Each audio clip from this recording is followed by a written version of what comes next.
कि हम लोग विधानसभा कुछ करने वाले हैं। आप लोग तैयार हैं? अगर पिछड़े और दलित वर्ग के लोग एकजुट हो जाएं और अपनी समस्याओं के निराकरण के लिए, अपने अधिकारों के लिए संयुक्त मोर्चा बना लें, तो ये जो अपने आप को तथा के ऊंची जाति के लोग कहते हैं, यहाँ पे जूतों के फीते बांधने में भी अपने आप को गौरवान्वित करते हैं।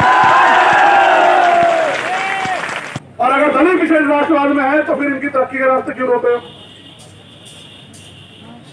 दलित पिछड़े राष्ट्रवाद में सिर्फ और सिर्फ चुनाव के समय हिंदू बनाने के लिए यूज होते हैं और चुनाव के बाद वो दलित पिछड़े होके सड़कों पे लाठियां खाते, जैसे आज हमारे लोग खाते। कि हमारे ऊपर लगाओ सीबीआई इनकम टैक्स, हम पे कुछ है ही, हम खाली जेब वाले हैं, तुम्हारी सीबीआई इनकम टैक्स को देखेंगे। लेकिन मैं ताली बजाने वाले समाज से भी कहना चाहता हूं कि क्या उत्तर प्रदेश में दलित पिछड़े वर्ग के लोग ऐसे ही मरते रहेंगे? क्या आपका खून नहीं खोलता? ये दीवारें ऊंची है, तलवारें आप पे रास्ता रोकने के लिए, आप छलांग ऊंची लगाओ लखनऊ पहुंचने के लिए, और रास्ता कोई नहीं खोलेगा आपके लिए। जैसे बंद किए ना यहाँ 20,000 बच्चों के रास्ते, कोई नहीं खोलेगा, तोड़ना पड़ेगा। क्या तुम में दम है तोड़ने का? मजबूती से डटे रहे मैदान में।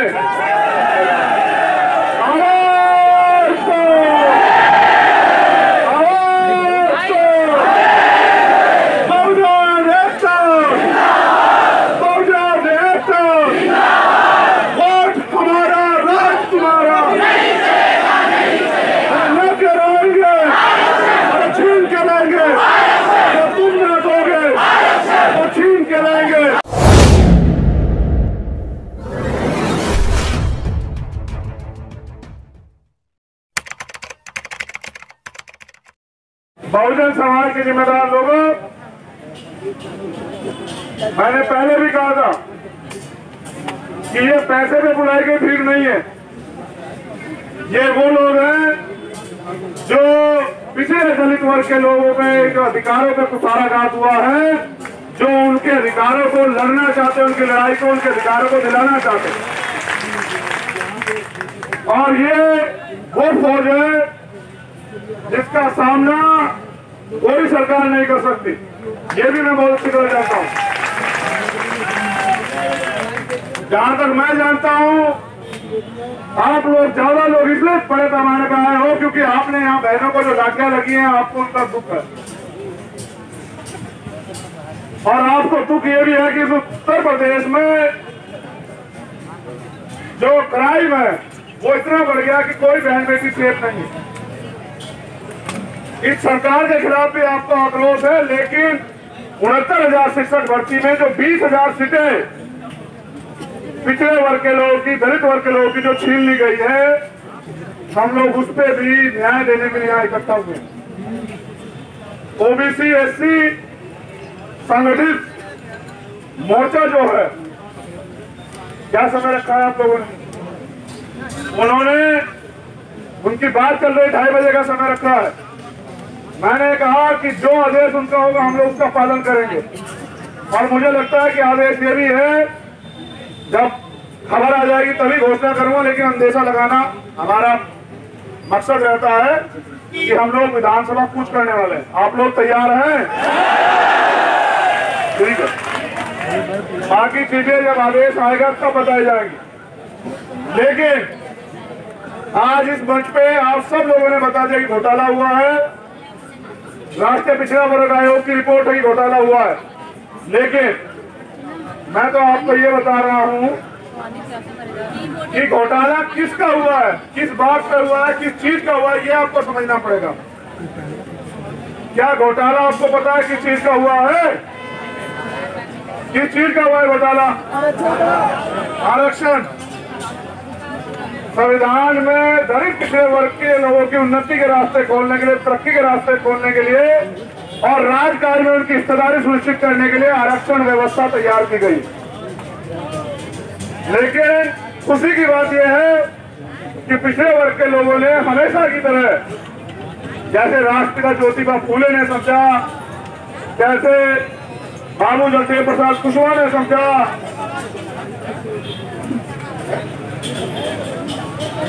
जैसे रामस्वरूप वर्मा जी ने समझा, जिन्होंने कहा कि जिंदा कौम 5 साल इंतजार नहीं करती। तो जब उन्होंने समझा और उन्होंने इस बात का आंदोलन शुरू किया, तो ये दलित वर्ग के लोग हैं, ये तो हमेशा से संविधान के समर्थन में और समता, समानता, बंधुत्व, भाईचारा, समता मूलक समाज की स्थापना के लिए हमेशा तैयार रहते हैं।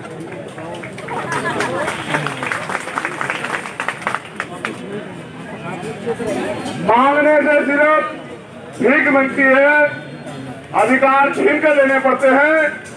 मैं आपको जो बताने वाला हूं वो विषय ये है कि आरक्षण को आप लोग समझते हैं क्या है दलित पिछड़े वर्ग के लोग? क्योंकि मैंने देखा कई जगह पिछड़े वर्ग के लोग और दलित समाज के कुछ लोग ये कहते रहते आरक्षण होना नहीं चाहिए। क्या आप आरक्षण को समझ पाए हैं? मैं जरा सा जानकारी आपको दे देता हूं, वैसे तो जानकारी आप लोगों को है। आरक्षण इस अन्याय, अत्याचार, गैर बराबरी पर आधारित इस व्यवस्था में राजकाज में हिस्सेदारी दलित पिछड़े वर्ग के लोग की बने, इसलिए दिया गया। आप ये समझिए कि 27% पिछड़े वर्ग के लोगों का आरक्षण और 22.5% SC/ST के लोगों का आरक्षण है। वो जो हमारा अधिकार बैठता है ये सरकार हमें नहीं दे रही है, तो क्या अलग से कोटा हमें दे सकती है? नहीं। आप समझिए कि जो आपका पैसा है वो नहीं दे रही है, तो प्रधानमंत्री ने कहा 15 लाख देंगे, दिए? इनकी कथनी करनी में फर्क है। आरक्षण व्यवस्था इसलिए है, समझिए, आप घर जाके बताइएगा भी, जब आप घर पहुंचेंगे तो बताइएगा कि आपका अधिकार योगी जी छीन लेते हैं। गंभीरता से सुनिए। और योगी जी के बैठे हुए मंत्री उनकी हाँ में हाँ मिला के कहते हैं कि नहीं, अधिकार नहीं छीना है, सही हुआ है। फिर उनके अधिकारी कर्मचारी जो उनकी सरकार में बैठे हैं, उसी विचारधारा के लोग वो ये कहते हैं नहीं, अधिकार नहीं छीना है, बिल्कुल सही है। समझ रहे? यानी कि जब एक जैसी विचारधारा के लोग सत्ता और सिस्टम पे काबिज हो जाएंगे तब न्याय नहीं हो सकता। बाबा साहब अम्बेडकर इस बात को समझते थे, इसलिए उन्होंने सोचा कि अगर इन वर्गों के लोग भी यहाँ रहेंगे तो इन वर्गों के लोगों का उत्थान हो जाएगा, इनके साथ अन्याय अत्याचार नहीं होगा। एक विचारधारा से अलग अन्य विचारधारा के लोग भी वहाँ होने चाहिए, इसलिए रिप्रेजेंटेशन आरक्षण की व्यवस्था की गई। समझिए, एक थाने में जो थाना अध्यक्ष है वो अपर कास्ट का है और अंतिम सिपाही अपर कास्ट का है। अब एक अपर कास्ट का व्यक्ति एक पिछड़े वर्ग के व्यक्ति को सता देता है या उसकी बच्ची का रेप कर देता है, ये उदाहरण है। अब वो पिछड़े वर्ग का व्यक्ति या दलित वर्ग का व्यक्ति अपनी बच्ची को न्याय दिलाने के लिए थाने जाएगा, और जो थाने में जब जिस अधिकारी के पास जाएगा वो अपराध करने वाले का रिश्तेदार है, तो क्या न्याय मिलेगा? न्याय मिले, इसीलिए आरक्षण व्यवस्था बनाई गई कि आपका व्यक्ति भी वहां हो। इसलिए दलित पिछड़े वर्ग के लोगों को 49.49% आरक्षण दिया गया था। अब आप ये समझिए कि आपकी भर्ती में क्या हुआ। आपकी भर्ती में 20,000 पदों पे घोटाला हुआ, लेकिन आपने सरकार से पूछा, उन्होंने क्या कहा? घोटाला नहीं हुआ। उनके मंत्री ने क्या कहा कि हमने तो 40% दिया पिछड़े वर्ग के लोगों को, हमें। फिर हम लोग आयोग गए, आयोग की रिपोर्ट आया, उन्होंने कहा कि घोटाला, क्योंकि आयोग किसका है? वो पिछड़े वर्ग का आयोग। तो पिछड़े वर्ग का आयोग रिप्रेजेंटेशन के तौर पे इनको आयोग मिला। बाबा साहब अम्बेडकर 340 में इसकी व्यवस्था बहुत पहले करके गए थे। संविधान का आर्टिकल पढ़िएगा कि पिछड़े वर्ग के लोगों की तरक्की के लिए उनके लिए आयोग बनना चाहिए, जो बना भी तो कठपुतली, जिसकी रिपोर्ट में लिखा गया कि घोटाला हुआ है। घोटाला हुआ है तो सरकार जिन लोगों ने घोटाला किया उनको जेल भेजे और जिनके साथ घोटाला उनको न्याय दे। ऐसा ना करने की बजाय सरकार 78 दिन से हमारी परीक्षा ले रही, और ये परीक्षा आपकी नहीं ले रही है, ये परीक्षा पूरे उत्तर प्रदेश में रहने वाले दलित पिछड़े वर्ग के लोगों की ले रही है कि क्या इनके अंदर दम है जो अपना अधिकार हमसे ले लें। लड़ाई इस भर्ती के साथ साथ इस बात की भी है कि अगर संविधान में दिए गए अधिकार हमें नहीं मिलेंगे तो अलग से हमें क्या मिलेगा। तो मैं आपसे कहना चाहता हूं कि यही 1948 में बाबा साहब अम्बेडकर आए थे लखनऊ में, पिछड़े वर्ग के लोगों ने बुलाए थे, शेड्यूल कास्ट के लोगों ने बुलाए थे, और उन्होंने यहाँ एक भाषण दिया था। उन्होंने ये कहा था, उसकी कुछ लाइनें मैं कोट कर देता हूँ कि अगर पिछड़े और दलित वर्ग के लोग मिल जाएं, जिनकी समस्या एक जैसी, देखो धोखा पिछड़ों के साथ भी हुआ, दलितों के साथ भी हुआ नहीं हुआ। तो बाबा साहब अम्बेडकर ने कहा जिनकी समस्या एक जैसी है, जिनके साथ दिक्कत एक जैसी है, जिनके अधिकारों पे एक जैसे लोग वो कर रहे हैं, आज आपको ये समझ आया कि आपके समर्थन में कौन है, विरोध में कौन है। समझ आया आपको पिछड़े और दलित वर्ग के लोगों की आपका समर्थन कौन कर रहा है और आपका विरोध कौन कर रहा है। ऐसे ही जब पिछड़े वर्ग के लोगों को मंडल कमीशन का प्रावधान आया, मंडल कमीशन लागू हुआ, उसकी सिफारिश से 2 सिफारिशें लागू हुई, ऐसे ही दलित वर्ग के लोगों ने बढ़ चढ़ के हिस्सा लेके लाठियां खाई, गोली खाई, लेकिन ये सोचा कि हमारा पिछड़ा नहीं, हमारा पिछड़ा हुआ भाई है, हम एक परिवार के लोग हैं, इनको इनका अधिकार मिलना चाहिए। तो ये बाबा साहब अम्बेडकर ने लखनऊ की धरती पे कहा, पंत की सरकार उस समय हुआ करती थी कि अगर ये लवलेश मेरा भाई यहाँ जो सामने खड़ा हुआ है, कि अगर पिछड़े और दलित वर्ग के लोग एकजुट हो जाएं और अपनी समस्याओं के निराकरण के लिए, अपने अधिकारों के लिए संयुक्त मोर्चा बना लें, तो ये जो अपने आप को तथा के जूती ऊंची जाती है, लोग कहते हैं आपके जूतों के फीते बांधने में भी अपने आप को गौरवान्वित कर देते हैं। क्योंकि अगर आप लोग एकजुट हो जाओ तो ये प्रधान नहीं बना सकते, ये आपकी वोटों पे प्रधान बनाते हैं, आपकी वोटों पे बीडीसी बनाते हैं, जिला पंचायत बनाते हैं, विधायक बनाते हैं, एमपी बनाते हैं, और बन के ये आप लोगों का गला काटने का काम करते हैं। ये बात आज मैं समझाने के लिए यहाँ हूँ। पूरे प्रदेश में पिछड़े और दलित वर्ग के बच्चे त्राही कर रहे हैं। मैं 2 दिन यहाँ रहा, 3 दिन मैंने देखा कि भूखे प्यासे मेरे भाई मेरी बहनें डटी रहती हैं। जो लोग हमारे 78 दिन के आंदोलन को नहीं सुन रहे, वो क्या घर बैठे हमें नौकरी दे देंगे? तो मैं बस आपको यही बता रहा हूँ मेरी बहनों, ये जब हम धर्म की बात करते हैं, राष्ट्रवाद की बात करते हैं, हम तो करते नहीं, यही करते हैं। हम तो मानते हैं कि इंसान का सबसे बड़ा धर्म है वो है इंसानियत।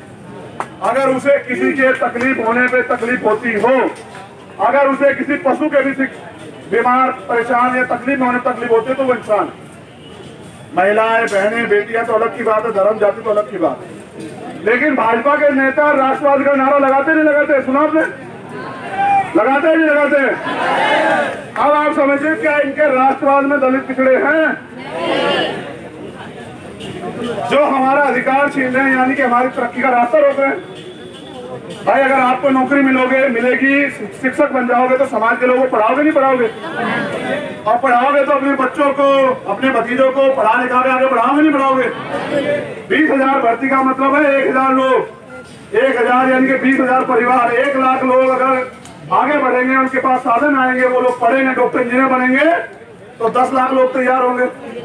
10 लाख लोग, फिर उनको मौका मिलेगा तो 50 लाख लोग तैयार होंगे। ये तरक्की पीढ़ी दर पीढ़ी चलती रहती है। तो इसलिए ये राष्ट्रवाद की बात करते हैं। मैं ये पूछना चाहता हूँ आप लोगों से, इस राष्ट्रवाद में दलित पिछड़े कहाँ हैं? नहीं चल रहा था। और अगर दलित पिछड़े राष्ट्रवाद में है तो फिर इनकी तरक्की के रास्ते क्यों रोक रहे हो? दलित पिछड़े राष्ट्रवाद में सिर्फ और सिर्फ चुनाव के समय हिंदू बनाने के लिए यूज होते हैं, और चुनाव के बाद वो दलित पिछड़े होके सड़कों पे लाठियां खाते, जैसे आज हमारे लोग खाते हैं इनके। क्योंकि राष्ट्र बड़ा समझते हैं, राष्ट्र दीवारों से नहीं बनता, राष्ट्र धर्म से नहीं बनता है, राष्ट्र जो है पेड़ों से नहीं बनता, राष्ट्र बनता है लोगों से। और राष्ट्र तब आगे बढ़ता है जब उस राष्ट्र में रहने वाला अंतिम व्यक्ति भी तरक्की कर रहा होता है, वो भी मुख्य धारा में आ रहा होता है। तो जिस मुख्य धारा दलित पिछड़े वर्ग के लोग कट जाएंगे तो वो राष्ट्र आगे बढ़ जाएगा। एक वर्ग के ऊपर क्या आप राष्ट्र को आगे बढ़ा लोगे? अभी मैं एक डिबेट सुन रहा था, उसमें एक बीजेपी के प्रवक्ता ये कह रहे थे कि साहब एक संशोधन करके बना दो कि दलित वर्ग के और पिछड़े वर्ग के लोगों को, दलित को तो कहता दलित तो पीटते हुए जाके उसको भाई, लेकिन वो कह रहा था कि एक संविधान संशोधन करवा दो, पिछड़े वर्ग के लोग ही नौकरियां लेंगे, स्वर्णों को रोक दो। मैं कह रहा हूं आप जातिगत जनगणना होने तो दो सर, आपको पता लग जाएगा कि किसने किसका अधिकार छीना था, कौन किस चीज पे कितना काबिल है। क्या दलितों का अधिकार दलितों ने छीना या पिछड़ों का अधिकार पिछड़ों ने छीना? या दलित पिछड़ों का अधिकार आप 15% लोगों ने छीन रखा है, और दलित पिछड़े वर्ग के लोग रोटी रोटी से मोहताज हो रहे हैं उत्तर प्रदेश के अंदर और देश के अंदर। तो मैं बता रहा हूं कि राष्ट्र भावनाओं से नहीं बनता और राष्ट्र सीटियां बजाने से भी नहीं बनता सर, राष्ट्र तालियां बजाने से भी नहीं बनता। राष्ट्र बनता है राष्ट्र में रहने वाले लोगों के लिए रास्ते बनाने से, उनको आगे बढ़ाने से। तो बाबा साहब अम्बेडकर 1948 में कह के गए हैं कि पिछड़े और दलित वर्ग के लोग जो जाति बना के इस तरह तोड़े गए कि वो सोचते हैं ये मुझसे नीचे और मैं उससे ऊपर, वो मुझसे नीचे मैं उससे ऊपर, और हर आदमी अपने से ऊंचे वाले के साथ संबंध बनाना, भाईचारा बनाना, बैठना, खाना पीना पसंद करता है। अगर ये जातियों में बटे दलित और पिछड़े वर्ग के लोग इकट्ठे हो जाए तो वो दिन दूर नहीं कि इस देश में तमाम तरह की व्यवस्थाओं पे आपका कब्जा हो जाएगा, और जितना आपका कब्जा होगा उसी दिन आपकी बात होगी। ये कहते हैं बहनें यहाँ बैठी हुई हैं महिला सुरक्षा, आप मुझे बताओ क्या उत्तर प्रदेश में महिला सुरक्षित है? तो फिर ये महिला सुरक्षा का झूठा नारा क्यों लगाते हैं? इनके नारे खोखले हैं, इनके नारों में सच्चाई नहीं है। अगर सच्चाई है तो इनके एक नारे में कि सबका साथ और दलित पिछड़ों का विनाश, यही सच्चाई है। तो मेरे बाद और भी लोग बोलेंगे, उसके बाद मैं भी एक बार बोलूंगा, क्योंकि हम तो आंदोलनकारी आज हम यहाँ लीडर नहीं है। मगर मैं आपसे भी कहना चाहता हूँ, जो लोग आगे बैठे हैं वो ये भी सोचे कि आपके पीछे भी कुछ लोग बैठे हैं, वो भी आपके भाई हैं। फोटो और इन तमाम तरह की चीजों पर ध्यान ना देके ये आंदोलन हम लोग कैसे जीते और ये 20,000 सीटें हमारे भाइयों को, बहनों को कैसे मिले, और उत्तर प्रदेश में दलित पिछड़े वर्ग के लोगों का भला कैसे हो। और ये सरकार कब तक जो है हमारी लाशों पे कूद होती रहेगी, ये हमें सोचना। आपको याद है हमारा एक बच्चा उसमें कूदा था, आज तक भी नहीं मिला। क्या सरकार ने ढूंढवाया? नहीं। सरकार चाहती है कि आंदोलन कर करके मर जाए, कम हो जाएगी कुछ आबादी इनकी, तो लड़ेंगे। फिर हमसे कहते हैं हम पे तो 7 संसाधन है, जब भी हमसे लड़ने आएंगे तो इनको पुलिस से पिटवा देंगे। तो इसलिए हम लोग नारे लगा रहे हैं कि तुम पुलिस बुलाओ, हम लेके रहेंगे।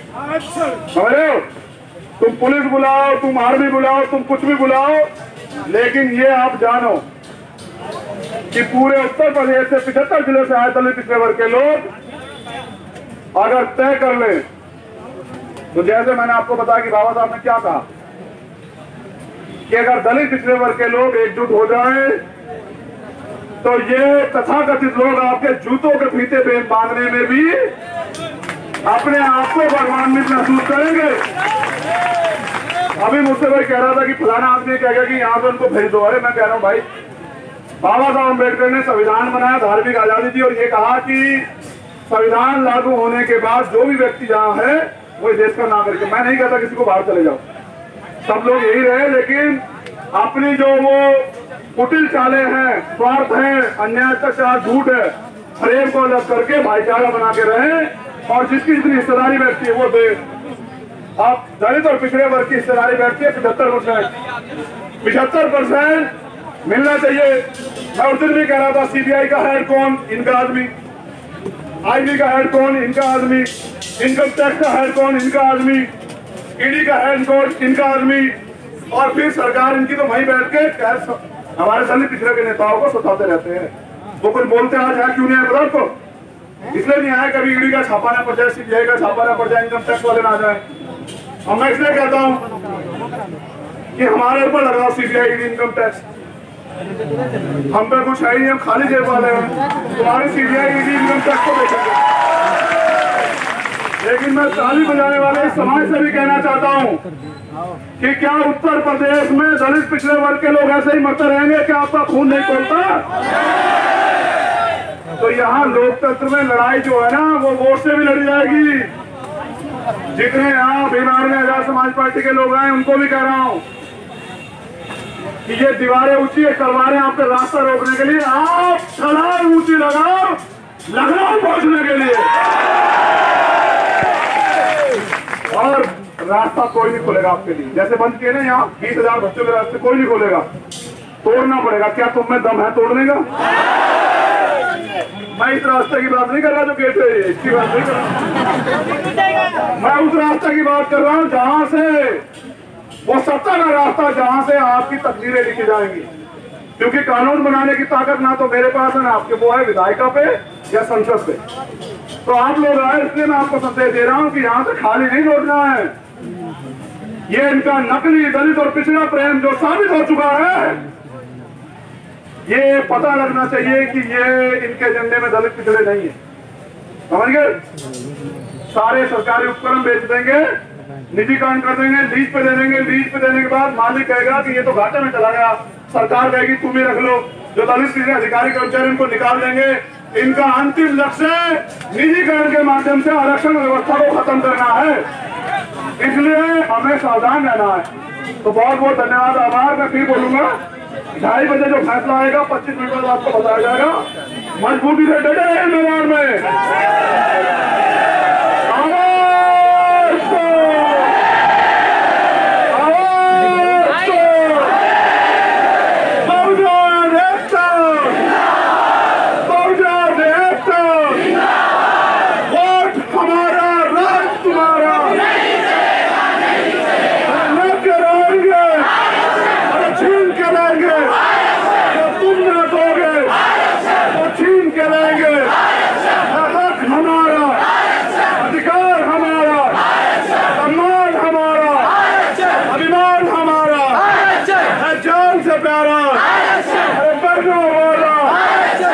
संविधान वाला अरे लेकर रहेंगे, अरे छीन कर रहेंगे।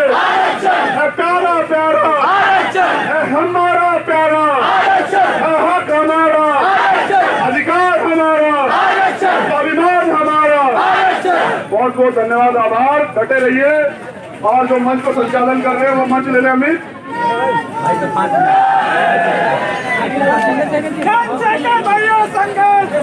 हम तुम्हारे